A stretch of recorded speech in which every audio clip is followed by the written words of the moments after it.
Libya's lawmakers push for new PM after failing to hold vote. Libyan lawmakers are pushing ahead with their plans to appoint a new transitional government. Cairo. Libyan lawmakers pushed ahead Monday with plans to appoint a new transitional government, more than a month after the country failed to hold its first presidential election. Candidates may submit their bids for the post of prime minister, said Abdullah Bliheg, a spokesman for the legislature.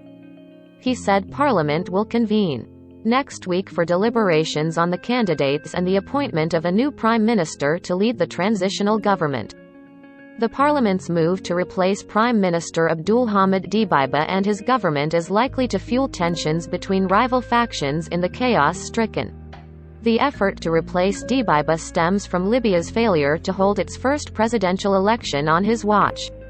Originally scheduled for December 24, the vote was postponed in a major blow to international efforts to end a decade of chaos in the oil-rich Mediterranean nation.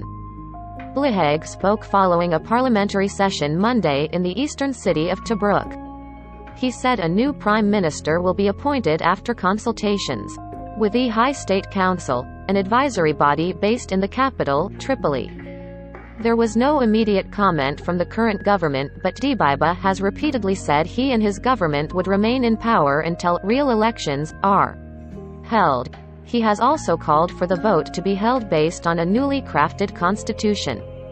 The parliament's push to appoint a new prime minister challenges an appeal from the UN and Western governments for lawmakers to focus their efforts on resolving obstacles that led to the vote's postponement, rather than appointing a new administration.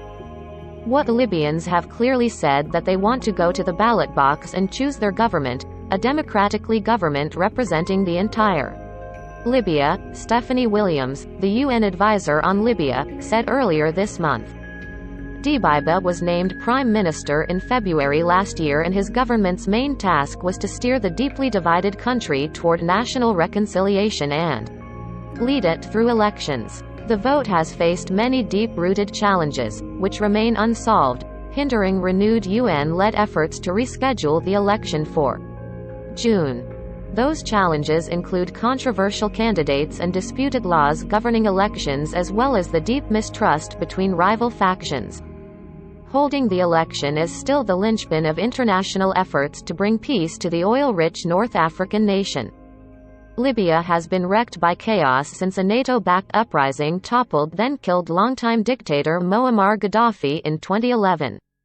The country had for years split between rival administrations in the east and the west, each is supported by militias and foreign governments.